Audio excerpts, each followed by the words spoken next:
I'm about to show you how I get results like this, and this using a strategy so simple that even a complete beginner couldn't mess it up. This strategy has 3 steps. First, you'll learn how to find your key levels. Next, we'll be confirming our entry. And last but not least will be trade management. But here's the thing. Most traders completely overcomplicate this process, and that's exactly why they're bleeding their accounts dry. I spent years doing the same thing until I figured out this approach that changed everything. So let me show you exactly how this works, starting with step 1. First of all, if you don't have a simple and repeatable way to find your levels, then nothing else matters. You could have the best entry confirmation in the world, you could have perfect risk management, but if you're marking the wrong levels, you're just gambling. And I had to learn this the hard way. So back when I was unprofitable, I'd be sitting at my charts marking what I thought were levels, but here's what I didn't understand. I was marking levels based on what I wanted to see and not where the big players were actually looking. And that cost me thousands of dollars. The first trait of a high probability level is that it needs to have untapped liquidity sitting above or below it. Now, what does that mean? It means that there's stop losses clustered at that price point that large traders want to grab before making their real move. Now, I know what you're probably thinking, Kyle, this sounds complicated, but I promise you, once you see this on the charts, it becomes second nature. So let me walk you through the levels I'm talking about. First of all, let's talk about our trading sessions. Now, we have Asian range, which is 8 p.m. Eastern up until midnight Eastern. And then we have London range, which is 2 a.m. Eastern to 5 a.m. Eastern. So inside of each one of these ranges, we have session highs and session lows. So inside of the Asian range, we'll have a high and a low. And then inside of the London range, we'll also have a high and a low. So on top of these session highs and lows, we also have previous day highs and lows. And last but not least, we have New York session, which is 8 a.m. Eastern up until 12 p.m. Eastern. Now, this session becomes our trading session. Now, when I sit down in front of the charts, what I'm looking for are the swing points that are being created. So simply put, a swing low or a bullish swing point is a candle where both the candle before it and after it have higher lows. So you guys can see here for the bullish swing point, we have a low, a lower low, and then a higher low. So this here creates our bullish swing point. And vice versa, we have a high, a higher high, and then a lower high. And opposingly, a swing high is a candle where both the candle before it and after it have lower highs. So we have this high, a higher high, and then a lower high. So this point here becomes our bearish swing point. Now, these swing points inside of these sessions and the previous day become very, very important. So when I sit down in front of the charts around 7 or 8 p.m. at night, this is what I'm typically doing. I'm sitting down and I'm marking out all of the hourly swing points from this specific trading day. So you guys can see here that we've marked out our swing low in here. We have another swing low, we have a swing high, and a couple different swing highs up here. Here's another example where maybe I'm sitting down on Friday getting ready for Monday's trading day, and I'm marking out all of the swing points that are being formed inside of this specific day. Now, if we've taken out specific swing points, I will not mark those. And one last example here, again, it's a Friday, so maybe I'm getting ready for Monday's trading day. What I'm going to do is sit down around 7 or 8 p.m. at night and mark out all of the intraday swing points that I see on the hourly time frame, just to prepare me for the following day. All right, this process is very, very easy. It should be very straightforward. It should only take you 5 to 10 minutes to do this across one market. Now, if you follow multiple markets, which I tend to do, maybe it only takes you 30 minutes to 45 minutes. So just quickly scan across all the markets that you're trying to trade. Maybe you're trying to trade precious metals, gold, all these different commodities, the index markets, currency markets. It doesn't take that long to sit down and plot out all of the swing points. But here's where it really gets interesting. And this is the part that nobody talks about, right? Finding the level is only 30% of the equation, because once you've identified where price might react, you still need to confirm that big money is actually showing up, and you still need proof that your analysis is correct. So that's exactly what I'm going to show you in step 2, which is confirming the entry. So you've learned how to mark levels, but how do we actually take trades and make money? Because knowing a level alone is useless if you don't have a way to confirm it's valid. Now, I learned this lesson the most expensive way possible. There was a trade I took back in 2019. I had marked out what I thought was a perfect level. It had everything I just showed you: liquidity, higher time frame swing point. I was so confident that when price approached that level, I didn't wait for confirmation. I just entered immediately because I knew it was going to hold. And the market swept right through my stop loss and continued another 50 points in the wrong direction. I lost thousands of dollars on these trades because I didn't wait for confirmation. And that's when I realized the level is just an area of interest. Confirmation is what tells you the big players have actually arrived. So what is confirmation? Confirmation is price action that shows you order flow is shifting at your level. It's proof that the big money is taking the opposite side of the trade from all the retail traders who just got stopped out. Now, after the liquidity sweep, you need to see a strong move in the opposite direction, not some weak weak, slow grind. I'm talking about a decisive candle that closes back in the range after taking out the previous swing point. Now, this shows commitment. This shows that the big traders are actually defending that level. Now, let's talk about what proper confirmation actually looks like. So here we have a bullish swing point and price runs through that level. So now we just don't do anything. What we're looking for is an actual closure of the next hourly candle that confirms the long. Now, we don't drop down into a lower time frame chart until this hourly higher time frame candle confirms that we have a shift in order flow. And opposingly, if we're bearish, we're looking for this swing high to be rated and then a closure back below into the range to confirm the short. Now, if these candles haven't yet closed and they're just kind of wiggling around, maybe there's 30 minutes, 45 minutes left till candle closure, we are absolutely not going to drop down into a lower time frame until the hourly closes. So now that you guys know what to look for as far as confirmation, let's get into the actual trade entries. All right, this day is November 24th and it's a Monday. So at the end of Monday, right, around 8 or 9 p.m., I will typically sit down and mark out my swing points. Now, if we miss swing points overnight, we can always come back in the morning and double check them and plot our swing points just so we have an idea of what's going on. So not only do we have these swing points, but I also want to note that we are in this very large sell side imbalance. So maybe I am leaning bearish for the following day. So what we're going to look for is obviously a raid on one of these swing highs and then a closure back below. So let's keep fast forwarding through until we get to New York session. So we're not looking at anything yet. Right now it's still London session. So none of these trades right now or none of this price action to me is concerning. All right, now we have a raid on this swing high and then a closure back in the range. So what we're looking for is the following couple hours, then we can drop down into a 5-minute chart. So here we are approaching 8 a.m. and it's still a little too early for us to find a trade. So let's just keep fast forwarding towards equity open. All right, we have our 8:30 candle. So we are about 1 hour before equity open. Now let's keep fast forwarding. All right, now we have a fair value gap that appears and we are in our session window. So what I'm going to look for is a retracement back up to this fair value gap. All right, so we have our retracement back to the fair value gap. What I'm going to do here, and right now it's 850. So this is an opportunity where we could possibly anticipate that maybe before the equity open, we're able to position ourselves expecting that the equity open is going to send this market lower because we already have what we're looking for. We have a swing failure pattern and we've closed back in the range and now we are approaching our actual trading session window. So what I'm going to do is place a short position here. Obviously the stop loss goes in a logical area and maybe I'm just going to target 2 to 1. So let's fast forward. All right, here's our equity open. Obviously if we didn't get short, we could have possibly looked at getting short on this fair value gap after equity open. And there we go. There's 2R.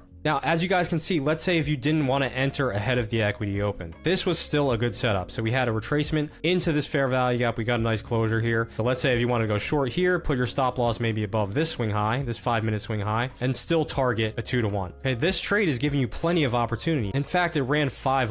All right, here we have another trade example. This is Friday, December 5th. So obviously when we sit down, we're trying to plan for Monday. And as this market trades, obviously you guys can see when I sit down at 8 p.m. or 9 p.m. Eastern to mark out my levels ahead of the weekend, what I'll do is mark out all of my previous swing lows and swing highs. And let's say we're a little bit unsure of which direction the market wants to go for the following day. That's totally fine. We're not looking for a very, very clear bias. It's okay not to have a bias with this strategy. So let's keep fast forwarding until we get to equity open. Right here, we have a swing point. So we can mark out this swing high here as well. So leading up into equity open, we have our levels marked out. Okay, here's 5 a.m., 6 a.m. This candle closed at 8 a.m. This candle closed at 9 a.m. And then here we have a candle leading up to 10 a.m. So here you guys can obviously see we have this swing high and we've closed back inside of the range. Now this I am leaning much more bearish on based on this hourly candle, right? Because we've rated out the swing high and we've got a nice closure. So what I'm looking for now that we've had our higher time frame confirmation, this is the only time I'm dropping down into the lower time frame. I do not drop down to the 5-minute time frame until I have this higher time frame confirmation. So what we're going to do is drop down to a 5-minute chart and see if we can get an entry. So here we don't have any 5-minute fair value gap that we can look at, but what I do see is a 5-minute order block and a 5-minute breaker. So we have the low of this up close candle and we have a breaker in here. What I'm going to look for is a retracement up into this level so we can get short and then position ourselves for a run lower. So let's see if we get that retracement. All right, here it's retraced. It's basically hit this level. So I'm going to anticipate a short position here. Let's say we're going to put our stop loss at maybe 50% of the breaker. And again, we're just going to target 2R. Now you guys can see here that my target aligns with these swing lows from the previous day, and that's a good target to have. So let's fast forward and see if this trade pans out. Right now it's about 10:20 a.m. and there we go. This trade eventually hit 2R, and you can see the reaction after we've swept out those swing lows. Now this trade eventually did make it about 3R. So even if we entered a little bit late or you didn't get the exact perfect entry with stop loss, there's still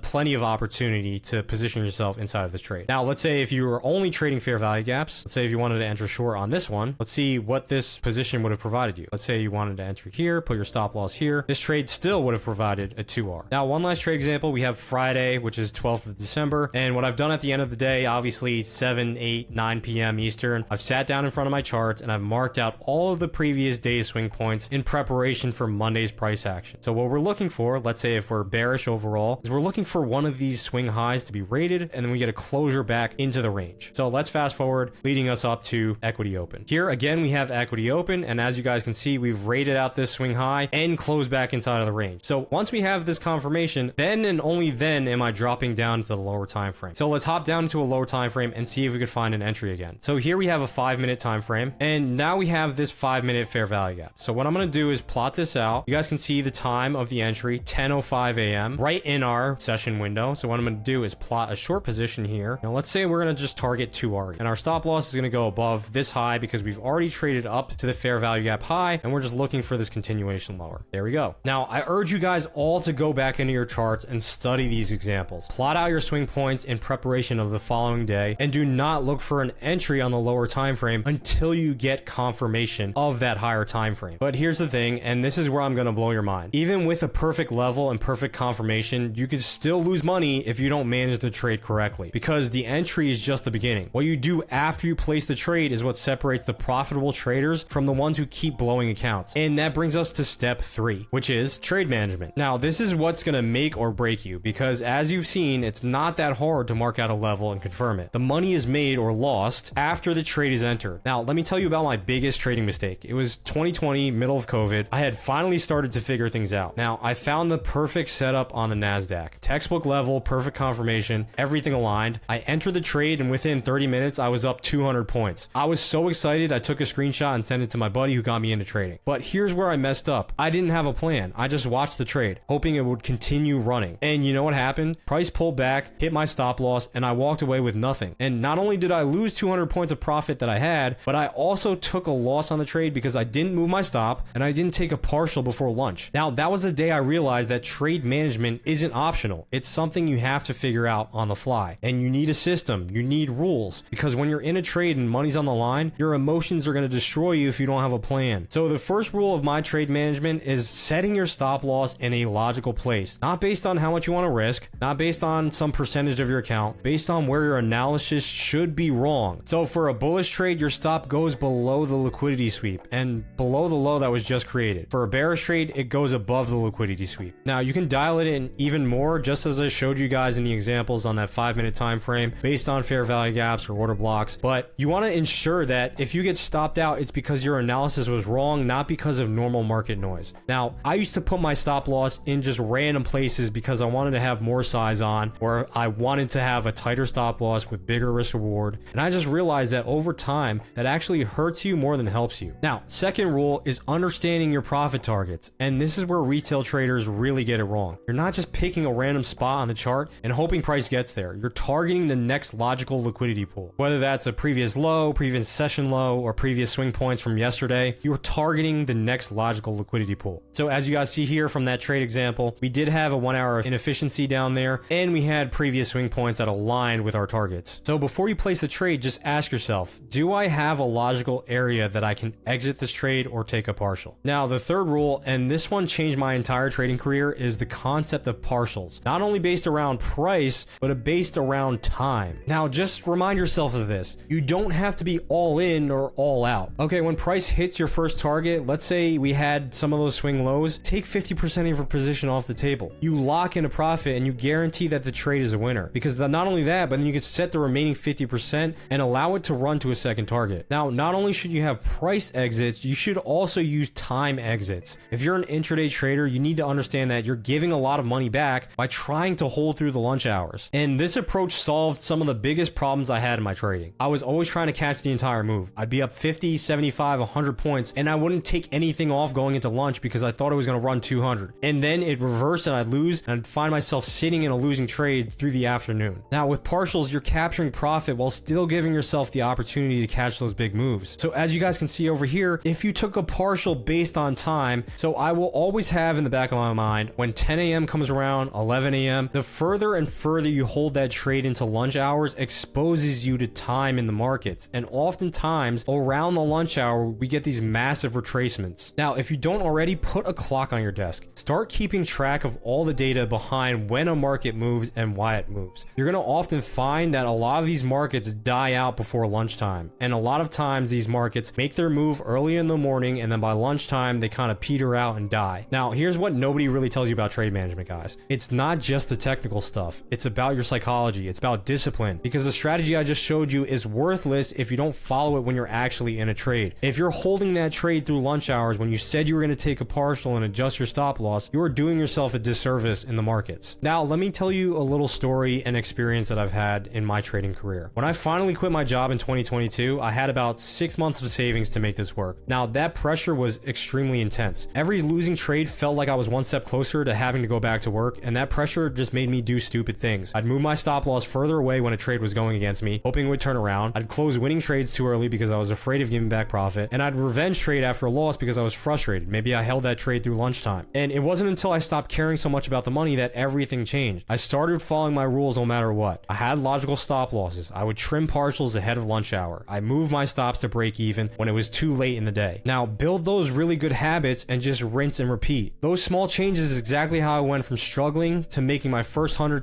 payout, then $500,000, and then over $2.5 million in one payout. It's because of those small habits that I made. Now, here's the reality. What I just showed you is a complete strategy. You can take this, apply it to the charts right now, and start seeing results. But I also know that when you're implementing something new, you're going to have questions. You're going to run into situations where you're not sure if that's a valid level, or if the confirmation is strong enough, or when exactly to take your partials. And that's exactly why I created my private community. Direct access to me where I trade live with you each and every week. I've helped students achieve results like this, and this, and even recently, one of my students made over $75,000 in 1 month after struggling for years. If you want that kind of support while you're learning this strategy, the link is in the description below. I want to point out that spots are limited, so if the link doesn't work, then spots are closed until the next enrollment. As always, I hope you learned something from this video. Don't forget to like and subscribe, and I'll see you in the next one.